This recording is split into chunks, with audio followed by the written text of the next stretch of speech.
இன்னைக்கு நம்ம பண்ண போகிறது ஒரு கடல் உணவு ஃப்ரைட் ரைஸுங்க, அதாவது சீ ஃபுட் ஃப்ரைட் ரைஸ். இந்த ஃப்ரைட் ரைஸை ரொம்ப ஈஸியாக எப்படி பண்ணுறதுன்னு பார்க்கலாம் வாங்க. இந்த ரெசிபி பண்ணுறதுக்காக எறாவும் கனவா தான் யூஸ் பண்ணியிருக்கேன். Salt, pepper, ginger garlic paste, கொஞ்சமாக எண்ணெய், கார்ன்ஃப்ளவர் இதெல்லாம் போட்டு டஸ்ட் பண்ணிக்கலாம். எண்ணெய் சூடானதுக்கப்புறம் முதல்ல ப்ரான்ஸை ஃப்ரை பண்ண ஸ்டார்ட் பண்ணுங்கள். ஏன்னா கனவா ரொம்ப சீக்கிரமாக குக் ஆயிரும். ப்ரான்ஸ் ஒரு ஹாஃப் டன் ஆகும் பார்த்தீங்களா, அந்த டைமில் நம்ம கனவாவும் சேர்த்துக்கலாம். சேர்த்துட்டு அதிகமான வெப்பநிலையில் ஃப்ரை பண்ணிங்கன்னா டப்புன்னு ஆகிடும். மேக்ஸிமம் பார்த்தீங்கன்னா ஒரு 2 நிமிஷம் அதுக்கு மேலே வேண்டாம். ஃப்ரை ஆனதுக்கப்புறம் நம்ம ஸ்ட்ரெயின் பண்ணி வச்சுக்கலாம். எக்ஸஸ் ஆயிலெலாம் போயிடும்.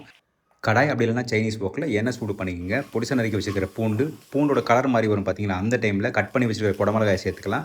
எல்லாமே நான் பொடிசாக தான் நறுக்கி வச்சுருக்கேன். இந்த டைமில் 2 முட்டை நல்லா பீட் பண்ணி சேர்த்துக்குங்க. முட்டை வெல்டன் ஆகணும். இந்த டைமில் ஆல்ரெடி வேக வச்சுருக்கிறேன் கேரட்டும் பீன்ஸும் சேர்த்துக்கிறேன். ஆல்ரெடி வடித்து வச்சுருக்கிற பாஸ்மதி அரிசி ஒரு 2 மணி நேரத்துக்கு முன்னாடி வடித்து ஆற வச்சுட்டேன்.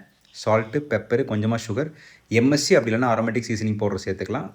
Light soya sauce, dark soya sauce, fry பண்ணி வச்சுருக்கிற சீ ஃபுட், வெப்பநிலை அதிகப்படுத்தி நல்லா டாஸ் பண்ணுங்கள். உப்பு செக் பண்ணிங்க, தேவைப்பட்டால் மட்டும் உப்பு போட்டுக்கலாம்.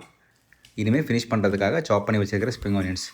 அவ்வளோதாங்க, ஒரு அட்டகாசமான கடல் உணவு அதாவது seafood fried rice ready ஆகிடுச்சு. இந்த ஃப்ரைட் ரைஸ் ரெசிபி பிடிச்சிருந்ததுன்னா கண்டிப்பாக ட்ரை பண்ணி பாருங்கள். வேறு என்னங்க, நான் எப்பவுமே சொல்கிறது தான், everybody can cook and everybody has to cook.